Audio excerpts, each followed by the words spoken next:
Understanding human anatomy and human proportions is an essential skill for any artist who is interested in representing figures within their artwork. That being said, drawing someone isn't always a perfectly curated space where we get to draw someone seated for several hours. That being said, taking on the challenge of drawing people around you on a day-to-day basis is a great way to not only enhance your anatomy skills, but your observational skills of material and clothing, and also understanding the proportional values of various poses, whether someone is seated or walking. Furthermore, it is also important to understand how these very specific poses are defined or contextualized by the surrounding environment. So now that we know what is in store for today, hey guys, my name is Matt. Welcome to another video by artincontext.org, where we explore a variety of different art related topics. And in today's video, we will be looking at some fundamental key concepts and ideas on how to approach drawing a person.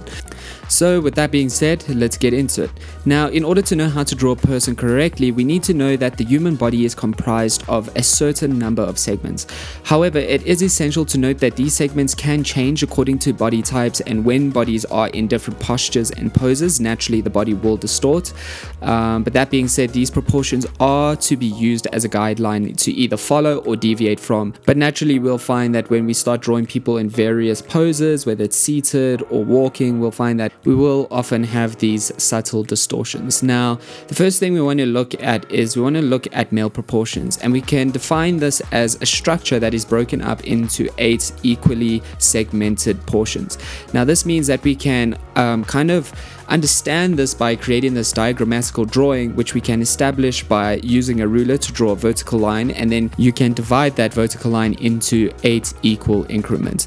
Now, this is basically going to segment the body into different parts, but what you can do is you can look at a video that we have released that kind of dives deep into proportional values for both the female and male figure, and kind of see how the human body is broken up into these 8 equal sections for both the male and female body. So once we understand these basic proportional values in terms of how to represent a figure within a drawing using this diagrammatical method, we can play around with scale in terms of making a taller or shorter female figure, maybe a slightly larger male or female figure. It's really up to you. But then the next thing we want to think through is how we manipulate the measurements for different poses. Now, again, these measurements should not be held as a hard and fast rule to stick to, but rather as a loose guideline to help establish correct sizes in form. And then once you understand the basic measurements, you can therefore, or from there, kind of break away from it, change them, manipulate them as suggested previously in terms of creating a variety of different poses. Now, for instance, you can utilize this measurement as a way of comparing lengths of different body parts. So by understanding the different lengths of the body parts, you can kind of form figures in different poses and kind of bend that vertical line that establishes the human figure in these 8 equal segments in a way that represents a seated pose or a walking pose or a leaning pose. And again, you can apply these concepts to a variety of different poses, and then from there it's a matter of building up your figure, whether it is in their body and then ultimately their clothing, and slowly refine your sketch of a person within a specific space. Now, utilizing the measurements as a guiding principle, you can then also create base layers for different figures. So this can help you establish more complex body positions and angles, such as someone may be seated on the floor with their elbow resting on the knee. So thinking through these more complex figures and kind of using these guidelines to establish those complex skeletal structures for those figures is another way to kind of utilize this method of approaching figure drawing.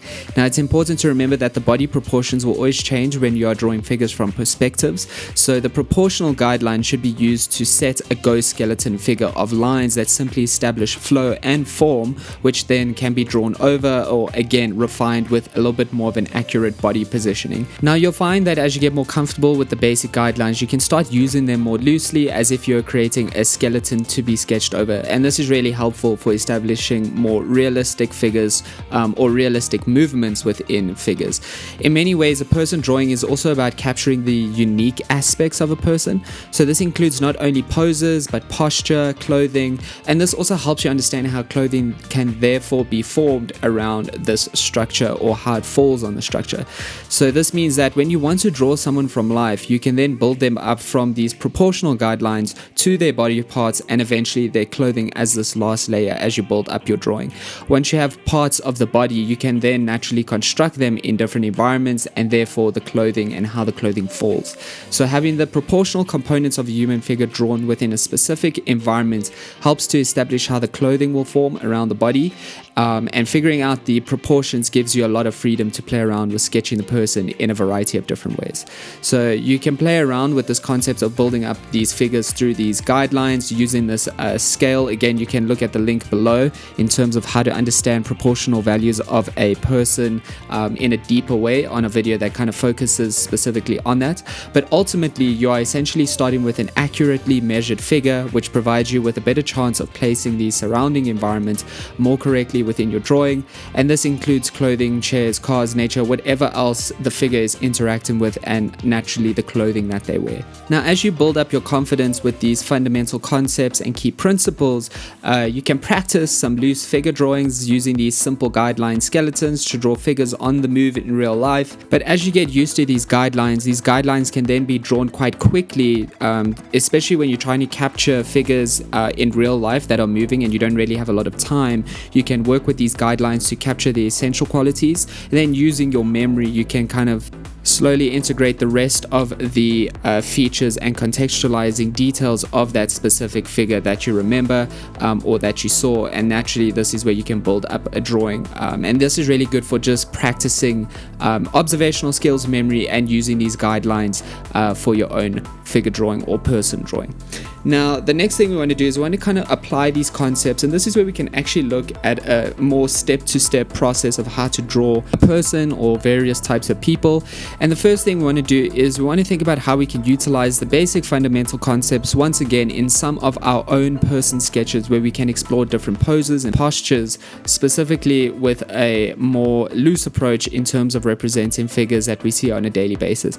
Learning how to sketch a figure from the mind is also a great practice and enhances your awareness of actual figure formations in real life. So let's see how we can use these basic drawing processes and apply it to some of our own figure drawings in real life.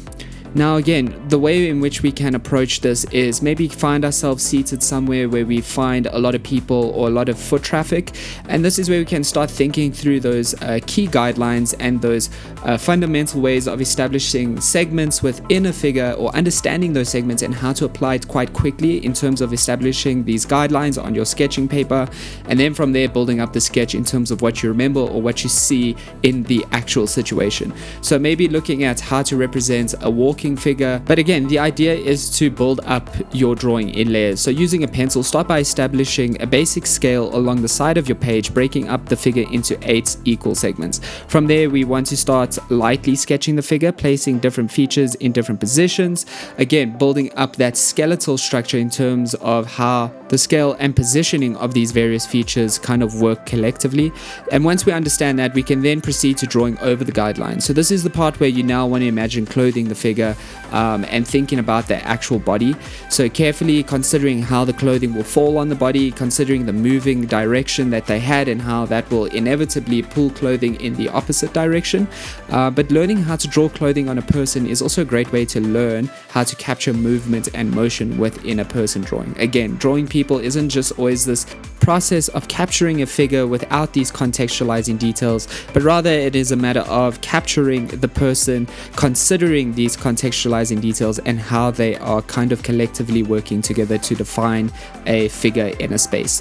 Now the idea is to also always start with a pencil, and this is where you can kind of do those quick sketches or those skeletal structures and formations of your figure, and then from there you can kind of rely more on your observational skills and memory in terms of representing details such as clothing, facial features and so on that you may have not had enough time to kind of draw then and there whilst the figure was still present. So once again, once you have established the fundamental proportions and guidelines in your person drawing, the rest is about creative interpretation, and this means their hair, face, clothing, and so on, and the rest is a matter of creative decision making. With these more loose sketches on a day-to-day basis, we'll find that in the beginning it might be a little bit difficult, but this is why drawing is a practice. It does require some practice.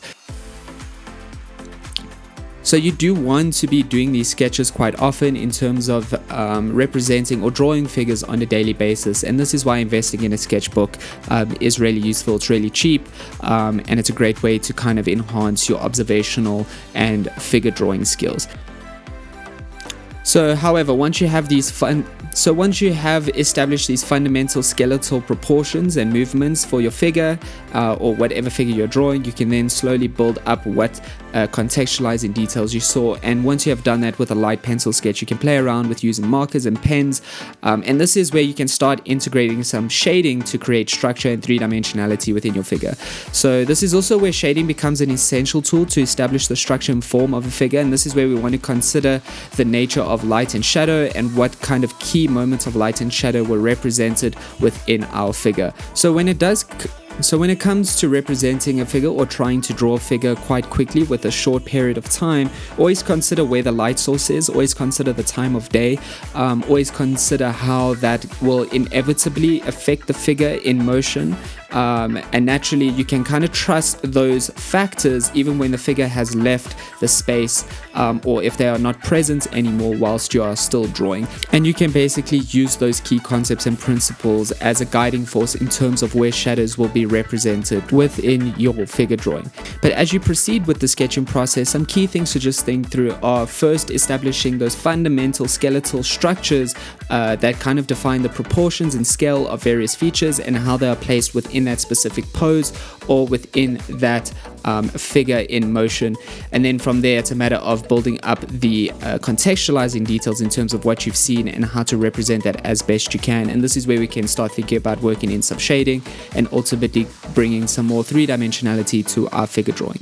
Now, naturally, once we have gotten comfortable, we can start applying these concepts to all sorts of figures and looking at both male structures and female structures and how they are interacting with the environments around them is a great way to, again, enhance your understanding of anatomy, especially how certain male and female anatomical structures kind of shift the way clothing forms around them, and also their clothing choice, and so on and so on. So shifting from either female or male structure drawing into something else, we can apply the same process. In this particular case, you can see that in this particular tutorial or in this next sketch, we are basically drawing a woman who has her arm lifted as if she's talking or kind of trying to point something out. But again, naturally the idea is the same. So this time, using the same measurements along the side of your page, we can start to work on a female figure sketch, and the idea is to kind of work through the same kind of principles in terms of measurements, guidelines, skeletal structure, and so on and so on. And this is where we can start developing the sketch once again with a loose pencil drawing process. And once we've kind of gotten comfortable with this idea of establishing those guidelines really quickly and then kind of develop a quick skeletal structure, we can simply apply the process of altering the sketch once again to that guideline drawing or that skeletal structure. So we can also slightly alter details a little more this time, and this is where we can be a little playful in terms of positioning. Again, when it comes to drawing figures, you can also change the structure of the figure. So maybe you saw a lady with her hand on her hip, but in this case you can kind of put her hand in her pocket in terms of how she interacts with clothing. Another essential thing to remember with figure drawing is that sometimes it's really fun and interesting to kind of deviate slightly from what you see directly or how it is represented in real life, and this is where we can tweak details a little bit, especially obviously if the figure has left the space in which we are positioned as we draw, and actually this is where we can change things like maybe the hip into a hand in a pocket, and so on and so on, and this can be applied to hairstyles.